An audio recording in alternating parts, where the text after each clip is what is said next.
Hey, you guys. So, I want to start this week by saying I miss you as always. I had to go by the school this week to sign a few papers, and I was so sad in my classroom. It's just not right, but we're getting through it. I want to send out a big old shout out to Juan Caro. Juan, yay!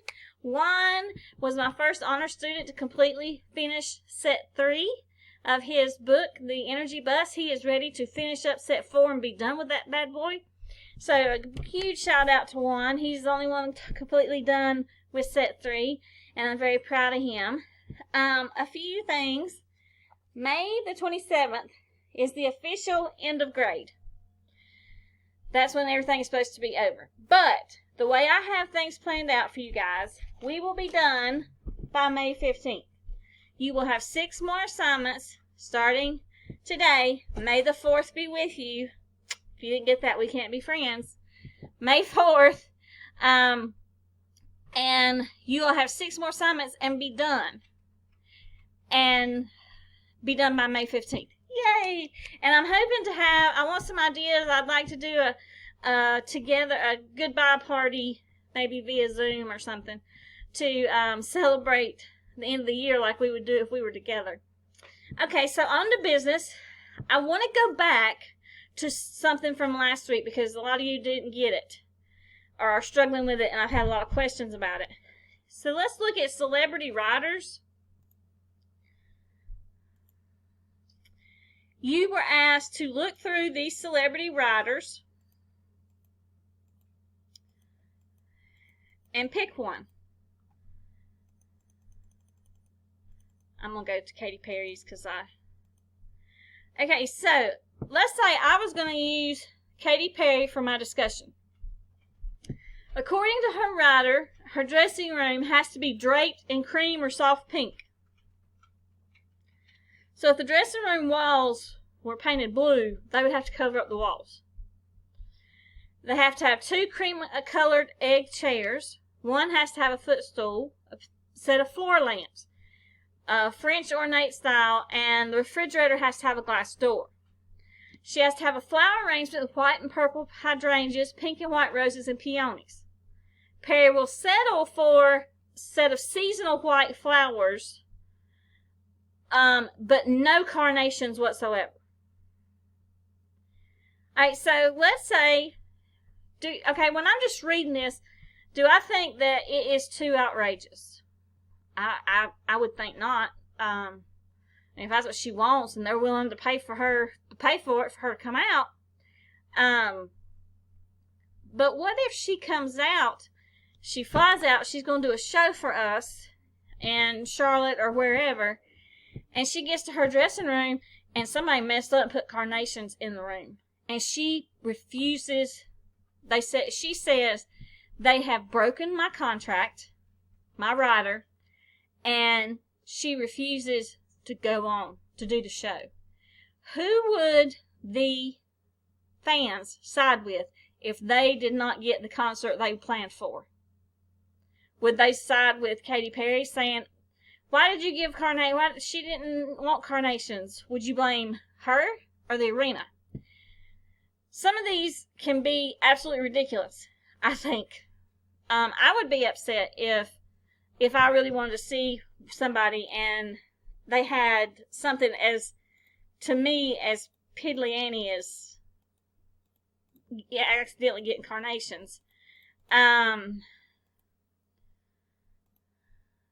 But I could understand, who was it? Somebody was a vegetarian. And I can understand it if you got somebody who's a vegetarian and you forgot, you didn't provide vegetarian style food. I get that. But I mean, something like,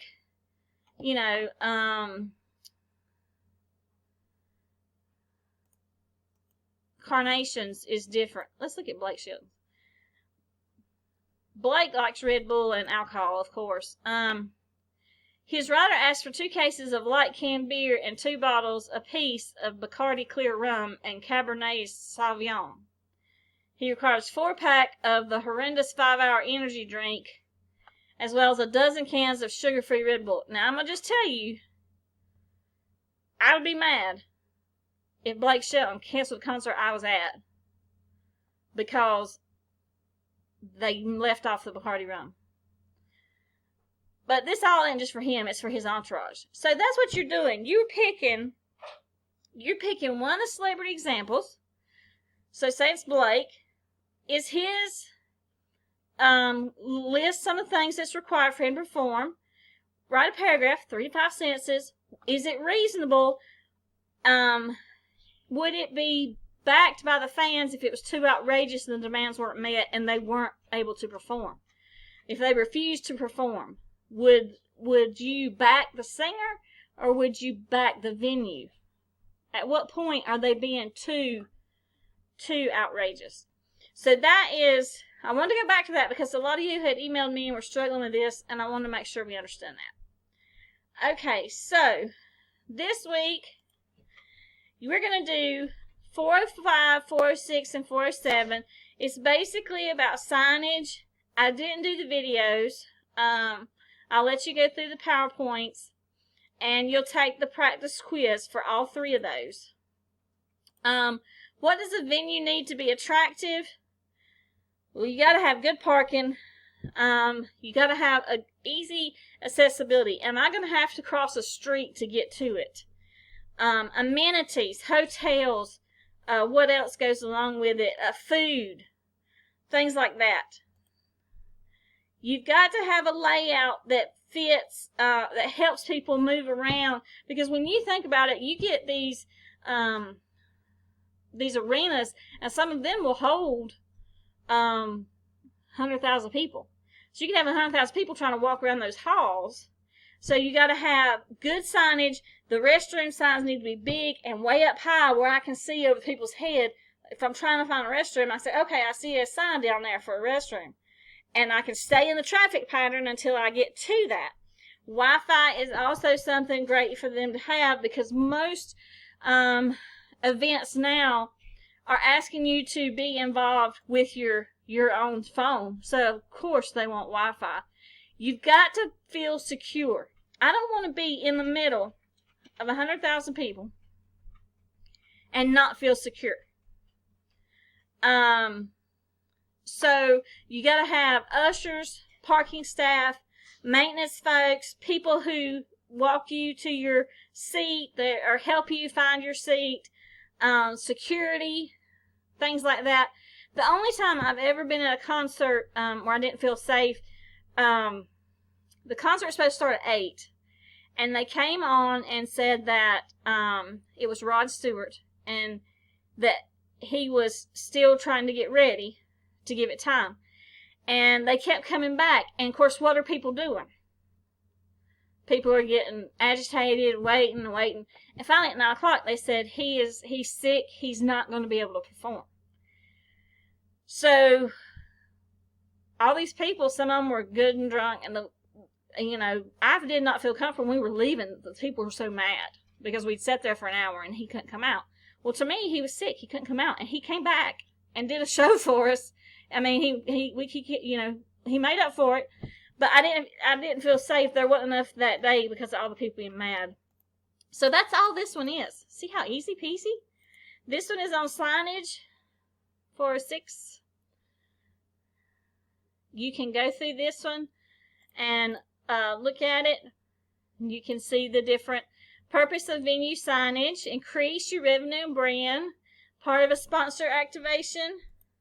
Promote teams and tickets. And it increases your brand awareness.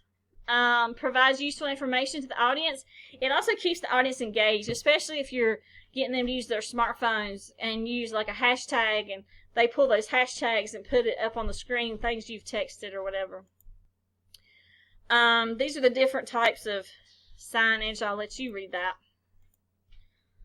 Factors when selecting signage: how much it costs, location, your target market, the attendance, viewers, You got where we can do signage, scoreboards, sidelines, race cars, logos on the hood, equipment, uniforms or attire.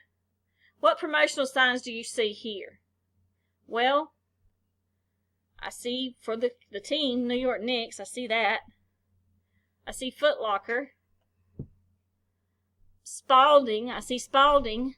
I see State Farm right there, State Farm. So I could keep looking and find some signage. What promotional signage do we see here? Well, we've got Visa, Bank of America, the Panthers, Pepsi, Altel Wireless. That's a picture of the crowd. Miller Lite and Allstate. Down here we've got Blue Cross Blue Shield and Miller Lite. So that's signage. So that's all on that PowerPoint. And you take the practice quiz. Pricing is $407. You'll go through this PowerPoint on your own. Factors that affect pricing. And then you will take the practice quiz. And that is what all you have to do for this week. I wanted to make sure that you guys saw the grading options for 9th through 11th grade. And you're thinking about that and letting me know whether you want the number grade that's going to affect your GPA, or if you're just going to want the pass option where you just get a pass or on there. So I need to know what you guys want to do. You can just email me. All right, so I can't wait till we have our Google Meets May the 5th, and I will see you, hopefully, I'll see you then. My second period, people, if you want to wait and come at 1:45, so if you're still sleeping at 10:45, please feel free to do that. And last week I had a 4th period person come to second period. It's all good. It's all fine. Just come when you can. And we will work with that.